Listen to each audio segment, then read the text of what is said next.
Exposition is simply a fancy word for explanation.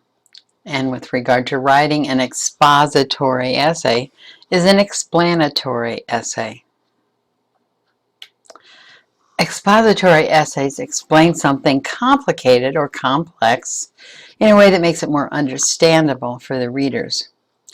Expository essays combine a writer's initial ideas about a topic with additional information found in other writers' materials.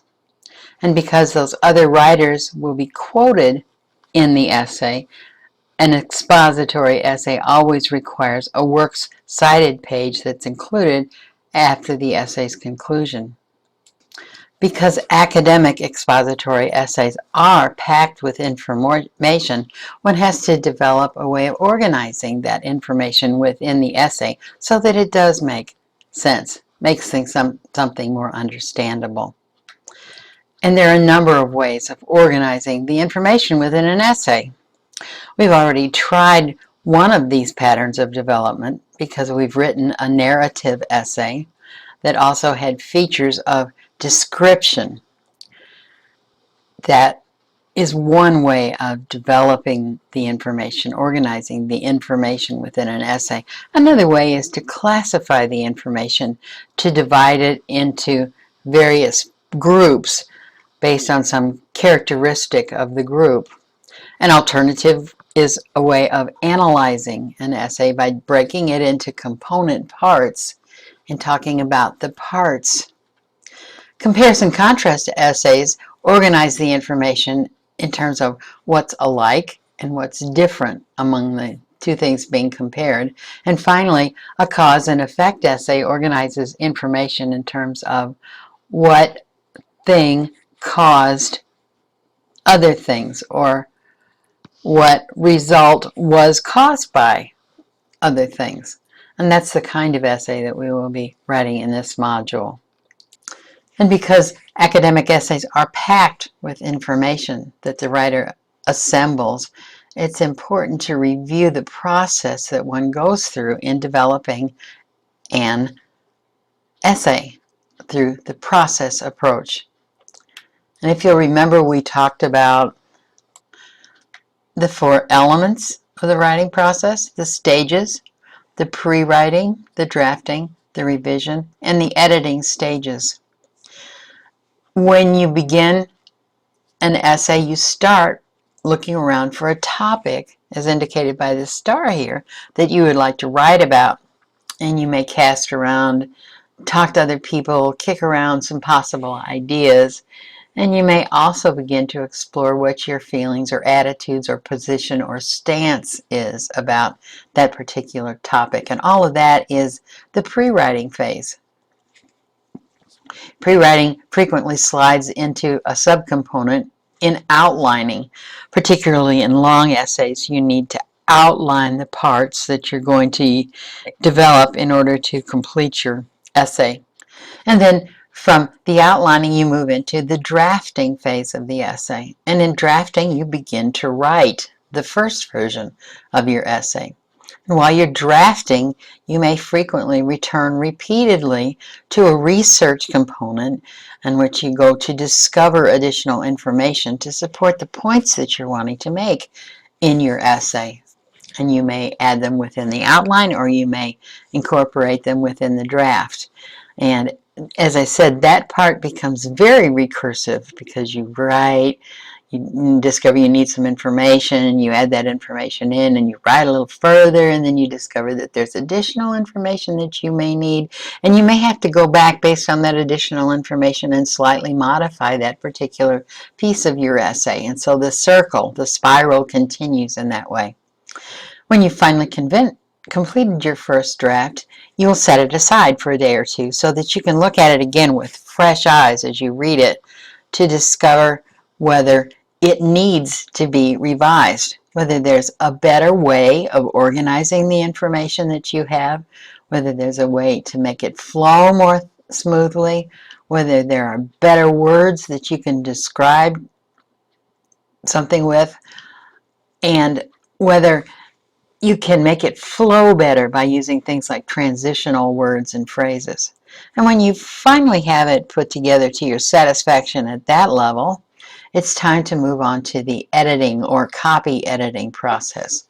And in copy editing, you do not read your paper front to back for the flow of ideas. You've already done that. Instead, you read your essay sentence by sentence backwards, looking at each sentence individually to make sure that it is structured properly, whether the parts within the sentence are connected with the proper kinds of punctuation, and whether the information provided is consistently documented with a citation at the end of the appropriate sentences. That's the editing process, and it's only after you've gone through all 4 of those processes that you're ready to submit something to an instructor or for publication. Writing an academic essay is in fact a discovery process, because you start with a topic, you collect information, and then you begin to connect the dots, reorganizing that information in such a way that you see things differently. That discovery process is in itself learning, and it's to be highly prized for that very reason.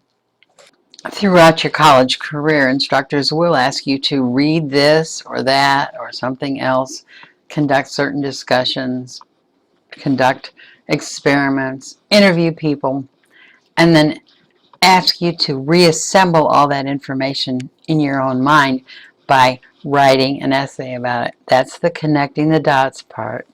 That's where you're exercising your own brain muscle to make it stronger. And the writing of essays is the way that you go about doing that.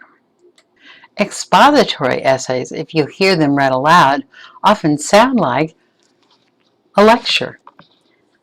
One possibility you might just listen to get the feel of it is to listen to a lecture by Dr. Wyatt Woodsmall called The Current Diseducation and What We Can Do About It. It's a TED Talk, and it can be found at the address below. Although you've attended enough lectures, you don't necessarily need to listen to another one.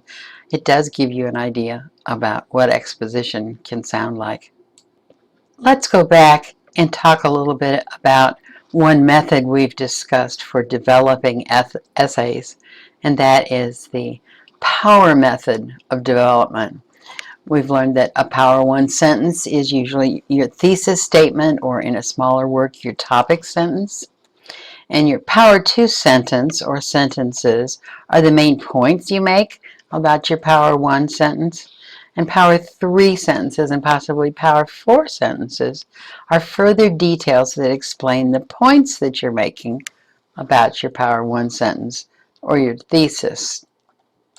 However, even going that far in developing an idea may not be far enough to make your writing truly persuasive or make an essay strong. And in that case, you have to look at a further kind of development. That would be an enhanced development, in which case you would still have only one Power 1 sentence. You might have several Power 2 sentences, and you will have multiple Power 3 and 4 sentences under each of the Power 2 sentences.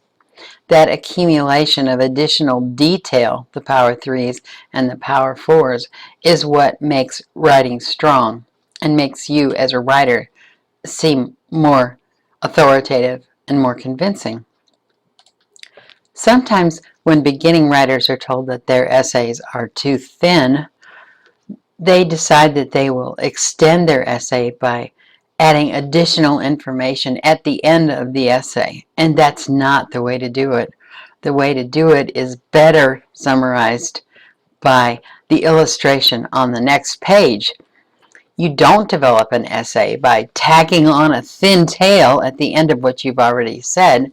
Instead, you pack the cracks between Power 2 sentences with additional Power 3 sentences and possibly even Power 4 sentences to fill it out and make it stronger. And in the process, you also make it longer. So that's essay development using the recursive process approach to writing.